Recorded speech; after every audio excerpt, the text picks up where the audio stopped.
En ce qui concerne la classification des animaux, il existe des spécimens très compliqués à regrouper car ils possèdent certaines caractéristiques permettant de les positionner dans un groupe.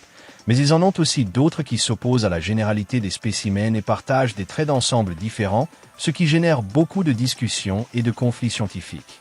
L'un de ces spécimens est le panda géant, car cela a été un problème de le classer, et c'est peut-être le spécimen le plus connu dans ce domaine, mais ce n'est pas le seul. Un autre exemple est une créature qui coïncide avec le nom du précédent, c'est le panda roux ou petit panda.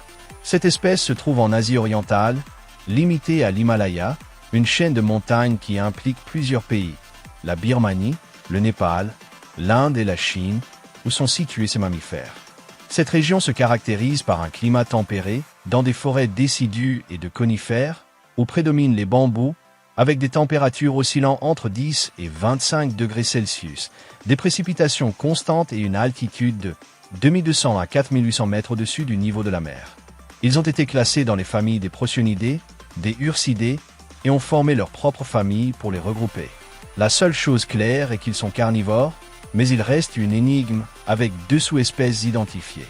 Ce sont des mammifères mesurant de 56 à 62 cm, avec une queue touffue de 37 à 42 cm et un poids de 3 à 6 kg. Leur pelage est principalement de couleur rousse, tandis que leur tête a des marques blanches avec des touffes qui dépassent, leur donnant une apparence de tête duveteuse et du brun foncé autour des yeux, semblable à des larmes. Le ventre est noir, tout comme les parties distales des pattes. Leurs queues sont annelées, composées d'environ 12 anneaux alternant des couleurs dorées et roux.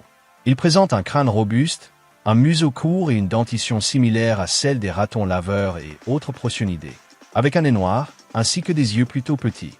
Leurs oreilles se dressent vers le haut, semi-circulaires, de taille moyenne. Avec des pattes courtes, ils ont 4 doigts à chaque extrémité, mais sur les antérieurs, ils possèdent un faux pouce, qui est une prolongation de l'os du poignet. Leurs vrais doigts, surtout ceux de devant, ont des griffes rétractiles. Un autre détail est que leur pelage est extrêmement épais sur la plante des pieds, ce qui les aide à protéger cette partie du froid et de la neige. Ils n'ont pas de dimorphisme sexuel marqué, si ce n'est que les mâles sont légèrement plus grands, il est donc très difficile de les différencier à vue de loin. Ils ont tendance à être solitaires et ne se réunissent qu'en période de reproduction. Ce sont des animaux arboricoles qui se camouflent dans les arbres et surtout dans la mousse. Leurs queues ne sont pas préhensiles mais les aident à avoir un bon équilibre en se déplaçant dans la broussaille et les arbres. Ils sont plus actifs la nuit, étant nocturnes, mais aussi à l'aube et au crépuscule. Ils dorment dans des nids qu'ils font dans la cime des arbres pérennes ou dans des trous de tronc. Pour descendre des arbres au sol, ils le font la tête en bas et se déplacent très lentement en marchant au sol. Mais dans les arbres, ils sont très agiles et se sentent beaucoup plus en sécurité. Quand ils ne mangent pas ou ne dorment pas, on peut les voir se toiletter avec leur langue, se laver le visage avec leurs pattes ou se gratter le dos et l'abdomen avec des objets statiques comme des branches et des troncs. Ils adoptent aussi parfois une posture bipède. Pour leur communication, ils s'appuient davantage sur des postures, surtout de leur queue ou de leur dos, en baissant et levant la tête. Ils émettent des sons très semblables à des souffles, mais en général ils sont silencieux. Pour obtenir des informations de leur environnement, ils utilisent principalement l'ouïe, puis l'odorat et la vue, cette dernière étant un peu plus limitée par l'épaisseur des forêts. Leur alimentation n'est pas très variée et dépend de la saison. Selon la période, ils peuvent manger des bailles et des fleurs, cherchent aussi des œufs d'oiseaux et capturent de petits animaux comme des lézards, des mammifères et des oiseaux, en moindre quantité des insectes et des poissons. Mais leur principale consommation est les feuilles et pousses de bambou, pour lesquelles ils adoptent différentes postures afin de les arracher avec leurs pattes avant. Ils les insèrent sur le côté pour pouvoir les mâcher avec leurs prémolaires et molaires, les broyant de façon extensive pour obtenir une taille idéale facilitant la digestion. Comme pour le panda géant, ils n'ont pas la capacité de métaboliser correctement la cellulose, car ils n'ont pas de chambre de fermentation comme les structures anatomiques des herbivores qui stockent leur nourriture dans des cavités gastriques où des bactéries dégradent ce type d'aliments. Ils dépendent donc de la consommation d'une grande quantité de feuilles pour obtenir le maximum de nutriments. Ils font peu de choses à part manger et dormir, ingérant 1,5 kg de feuilles fraîches et 4 kg de pousses quotidiennement. Un fait curieux est qu'ils ont la capacité d'identifier les saveurs des édulcorants artificiels, comme l'aspartame. On a vu cela que chez les primates, c'est donc l'autre animal connu possédant cette faculté. En période de reproduction, on observe une augmentation des marques olfactives afin que les mâles trouvent les femelles.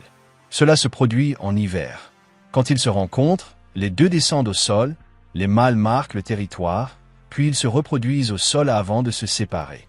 Les deux sexes peuvent chercher différents partenaires pendant la même saison de reproduction. Les femelles passent seules la gestation, devenant léthargiques et plus lourdes. Dans les derniers moments, elles apportent différents matériaux à leur nid pour rendre la mise bas plus confortable, laquelle a lieu dans des trous d'arbres ou des fissures rocheuses. La gestation dure 134 jours, soit 4 mois et demi. Elle donne normalement naissance entre 4 heures de l'après-midi et 9 heures du matin, coïncidant avec leur pic d'activité. Naissent une ou deux petites, aveugles et sourdes au début, pesant de 110 à 130 grammes. Au début, la mère passe 60 à 90% de son temps avec sa progéniture, surtout la première semaine. Ensuite, elle s'absente plus longtemps pour revenir après quelques heures les allaiter. L'identification de ces petits se fait par l'odorat.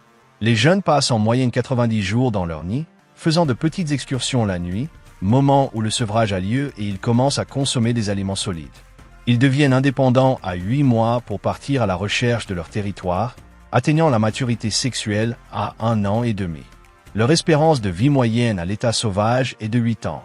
Ils ont un prédateur dominant, la panthère des neiges, très agile et qui grimpe aussi. Mais ils ont tendance à se défendre avec leurs crocs et griffes rétractiles, bien qu'en général ils fuient pour éviter un conflit inutile. En captivité, ils atteignent en moyenne 12 à 13 ans. On dit qu'ils s'adaptent très bien à la captivité et sont présents dans différents zoos de la planète. Malheureusement, parmi les pays hispanophones, seule l'Espagne en abrite. Ce spécimen est en danger d'extinction, principalement pour les mêmes raisons que le panda géant. Ils passent beaucoup plus de temps à manger, ce qui les amène à négliger leur reproduction, en plus d'être des animaux rares, avec une population estimée à 10 000 individus. D'autres problèmes sont la déforestation, car ils dépendent fortement des arbres et du bambou, des endroits remplacés par des pâturages. Cela fragmente aussi leur territoire, rendant difficile la localisation des femelles en chaleur. Ils sont aussi parfois chassés, ce qui est rare et illégal mais existe. Néanmoins, dans certains pays, ils sont très protégés et estimés, avec beaucoup d'aires protégées, bien que dans d'autres les efforts ne soient pas aussi importants. Leur adaptation à la captivité permet une bonne reproduction, ce qui pourrait rétablir leur situation à l'état sauvage. Leur rôle se concentre sur la limitation de la quantité de bambou et de leur feuillage, permettant à d'autres plantes de pousser. Ils sont aussi des disperseurs de graines. Sur le plan scientifique, c'est un cas très curieux et énigmatique, car ils partagent plusieurs caractéristiques des prosionidés et des ursidés, le spécimen le plus proche étant le panda géant. C'est ce qui a causé des difficultés taxonomiques pour les deux, tendant à les regrouper dans une famille propre. Dans les pays où ils vivent, ils attirent beaucoup de tourisme, apportant des revenus aux localités. C'est aussi la mascotte du festival du thé, et dans les zoos, ils sont une attraction par leur apparence mignonne que les gens adorent voir. Un animal énigmatique, qui a le problème de baser son régime sur une alimentation qui contredit sa structure digestive et dont l'étude approfondie révèle une parenté génétique avec les pandas. Un animal si rare que sa couleur rougeoie les forêts asiatiques, voilà le panda roux. J'espère que la vidéo vous a plu. Si c'est le cas, mettez un like. Si vous connaissez quelqu'un à qui cela pourrait plaire, partagez-la sur vos réseaux sociaux et n'oubliez pas de vous abonner si vous aimez les animaux. Si une question vous est venue, si vous avez une suggestion ou simplement envie de commenter quelque chose, n'hésitez pas à le faire dans la boîte de commentaires. De plus, si vous êtes un grand fan de cette chaîne, activez la cloche de notification pour être parmi les premiers à voir les vidéos. Merci beaucoup d'avoir regardé cette vidéo. À bientôt.